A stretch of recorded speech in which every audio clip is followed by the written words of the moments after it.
Good morning. I'm Manpreet Kaur. Welcome you all to the special webinar hosted by Associate Times, a US based media organization, in partnership with CS Global Partners. We will be discussing Residency and Citizenship by Investment program offered by various countries. The world is changing, so are the people. Nowadays, everyone is looking for an opportunity to become a global citizen and expand the boundaries of their business. People need safety, security for their families. To discuss all this, we have our special guest, Micah Rose Emmett, CEO of CS Global Partners, and Paul Singh, Director of CS Global Partners. I welcome you both to the webinar. Thank you. Micah, you have been the CEO of CS Global Partner, the world's leading residence and citizenship by investment solutions, government advisory, and marketing firm for over a decade now. The industry has certainly experienced many transformations during this time. What are some of the trends that you have witnessed, and what has kept citizenship by investment highly desired? Well, Manpreet, I think the one thing that really creates demand in this industry is, of course, chaos. And as soon as there is a world event or even a regional event, we see sort of an uptick of applicants coming from those regions. And this is very much driven by, political conflicts. And then if we just take a step back, of course, there's also socioeconomic situations that drive individuals and their families and business persons to seek ways to become more global, to have more access to the world, to do business, educate children. So over the years, I've seen as the world changes, people have come from various different regions, understanding more and more the importance of holding a second citizenship. The outcome of the examination procedures enriched in the due diligence process of CVA program determines whether an investor's application will be successful. Paul, could you describe the process for applying to a CBA program and how are applications screened and vetted? Sure, Manpreet. A pleasure to join you here today. And thank you for taking the time. I know it's very early in the USA. At CS Global Partners, we've worked for many years within the citizenship by investment industry and also the resident by investment, with the resident by investment programs. We find that citizenship by investment is the most direct, clear-cut, and most seamless process to gain citizenship. Applications usually feature, a seamless, streamlined processing, right? It's normally 3 months. This suits time-poor business people, who are obviously very busy. The Caribbean CBI jurisdictions, such as St. Kitts, Dominica, they've got an excellent processing timeline, and it's actually very efficient. So from the moment of submission to an approval in principle is generally 3 months. We've worked with the governments to ensure the process of an economic citizen is as smooth as possible. Nonetheless, despite the swiftness of processing, it doesn't undermine the integrity of the program. It's a very thorough due diligence process, and all 5 Caribbean jurisdictions have got a very thorough due diligence process. And they've all ranked very highly in the pillar of due diligence conducted by the Financial Times CBI Index, who've scored all 5 Caribbean nations quite highly there. Can you also give an idea of the steps that are involved in the CBI jurisdictions? Yeah, of course. From the submission of the application, the documentation, and the relevant fees being paid on behalf of the agent, we must ensure that the application forms and supporting documents are complete to the appropriate standard. Additionally, agents conduct an initial screening of the applicant, which is their KYC. So, the process is very, very thorough. So in terms of options, what are the type of investments that are available to applicants and how do they differ? Well, generally, in the citizenship by investment world, programs tend to have 2 options. They generally are a contribution, a non-refundable contribution that goes to the government, or alternatively, an investment in an approved project.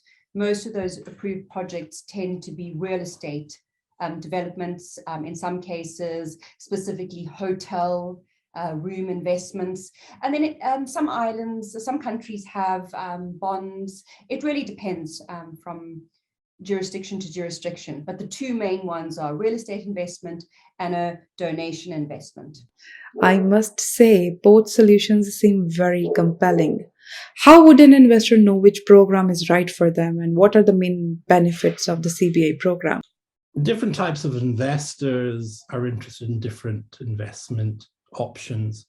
So you can say that the government fund contribution is a more straightforward route. It can tend to be even a quicker route, whereas real estate it is more complex than the direct contribution route to the government. Some investors may choose for the real estate route because they want to have a tangible asset, and they may well be looking for a return on it. But in simple words, the government donation route is the quickest, most secure, and it's the fastest route. How do applicants decide which CBA program is right for them? Can you explain this, please? Okay, Manpreet. So applicants, they tend to look at the longevity of the program, how well established that program is. And of course, with St. Kitts, for instance, being the cradle of citizenship, and the program was launched in 1984. So, of course, almost 4 decades. Dominica, 1993, almost 3 decades.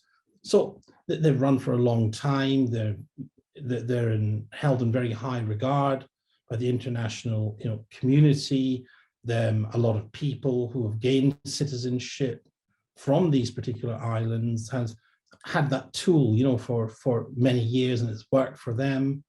And they've had family additions over time. They've added to the program as well. So all in all, there can be, when in the future they're looking for additions to the program, where they may want to add dependents as well, that also is very much some of the criteria when somebody is looking to choose a program. Would you say that the CBA is only financially beneficial to successful applicants, or do the host countries also gain more advantages thanks to their CBA offering? It's a great question, Manpreet. So the beauty about a citizenship by investment program is it really is a win-win solution, in that the investor who's coming along and making the investment into the country and obtaining the second citizenship, as Paul rightly elucidated in terms of the benefits, is also, there's an equal benefit to the country, in that, as I mentioned earlier about the two routes to investment, the direct contribution to the government is so important because it's non-tax revenue that comes into the country, and it's so important in terms of building roads, building schools, building hospitals. So we've seen some amazing, things happen through government with the revenue that's been raised by CBI. And in fact, particularly, a country like Dominica, it was almost saved by CBI funds when Hurricane Maria hit it in 2017. And in terms of the real estate, or the investment through the real estate option, it's both a direct investment for the country because it's building hotels, it's building housing, but there's also an indirect opportunity for the country, and that it creates employment. It creates employment opportunities for the people and the citizens of that country. So all in all, what's great about working in this industry is that really we are providing a win-win solution for both parties involved. Are there any particular issues that you think investors should consider before applying to a CBA program? For interested applicants whose original documents are not in English, it's useful to note that they'll need to obtain a certified translation of the documents. Mm-hmm. Documents will then need to be certified or apostilled. as well, and also depending on the national law of the country of the origin of the investor, they may or may not be able to retain dual citizenship status. So that's a very important factor as well. Most Caribbean CBI countries, nonetheless, allow for dual citizenship, so they would not need to worry about it from that perspective. Why do you think that gaining dual citizenship through CBA program is an option that our viewers should consider? So, Manpreet, 2.5 years ago, I would have said to you that it was a solution for a percentage of the population, and that people utilized it for global mobility or for reasons like that. Come the pandemic, and we've really seen a lot of individuals who want to have a global footprint be quite frustrated by the decisions that their governments made. And that's across the board, whether you are a USA citizen or a citizen of another jurisdiction. And what's really come to the fore is that safety and security is the #1 driving force for people to choose second citizenship, what we like to call in the industry a plan B. And having been in this industry for a very long time, I've had the opportunity to meet a lot of interesting individuals who've taken second citizenship from pretty much almost every country in the world. And many of them have said to me that it's almost irresponsible for us to not have a second citizenship, because in the world we live in, that keeps on changing very quickly. And I mean, I don't need to mention particular situations or crises. I'm sure there's enough that comes to mind at the moment. But that safety net that a second citizenship can give is an insurance policy that's priceless. So, if we were to apply to a CBA program after this conversation, where would we start? Good question. It's a very good question. I mean, of course, agents are your first point of contact. So you should visit the official government website, choose an authorized agent, obtain the correct advice from them. They will obviously have the relevant forms for you there. And, ask all the questions. These agents are there for that particular reason. So really hone into their knowledge, so that is the very first port of call. And trust me, there's a wealth of knowledge there. Micah, can you also please explain the difference between citizenship by investment and residence by investment? So Manpreet, let's map out the citizenship by investment arena. Currently, there are about 12 programs in the citizenship by investment realm, including Egypt, Turkey, Vanuatu, Montenegro, Malta, Jordan, and then of course North Macedonia, Austria, and then of course the Caribbean options, which include St. Kitts and Nevis, Antigua and Barbuda, Dominica, the Commonwealth, Grenada, and St. Lucia. And these different programs all provide different routes to obtaining citizenship and different timeframes. So, as Micah mentioned, the 5 Caribbean jurisdictions and these small islands, the question arises, how can these islands, or when you choose a particular Caribbean jurisdiction for CBI, how does that change your life?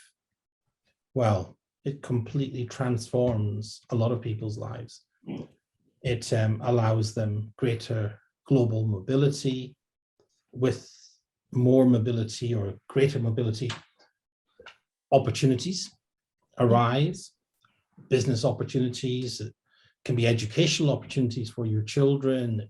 It could be a case where you have to travel for your own health, for better healthcare.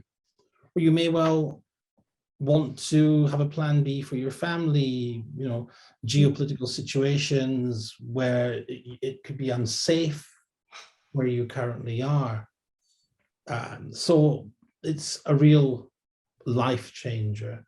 And we at CS Global Partners, who have dealt with direct clients who have obtained citizenship, it's completely transformed their lives.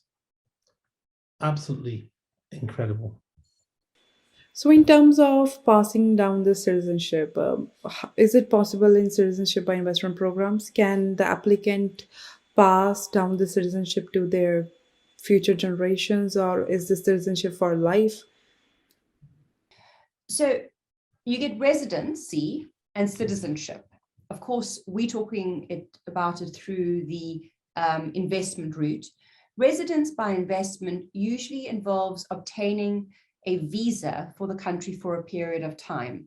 And within that period of time, you can either then eventually, after 5 years, 10 years, apply for citizenship. In some countries, that's not prohibited. That is prohibited. Citizenship by investment, on the other hand, is straight from the investment, you obtain the citizenship, of course, if you've passed all the due diligence. So it's a much quicker, more streamlined, direct approach. And that's often the reason why the due diligence is so much stricter, because countries really need to understand who they are inviting in to become citizens of their country. I thank our special guest, Micah Emmett, CEO of CS Global Partners, and Paul Singh, Director of CS Global Partners, for joining us today for the special discussions.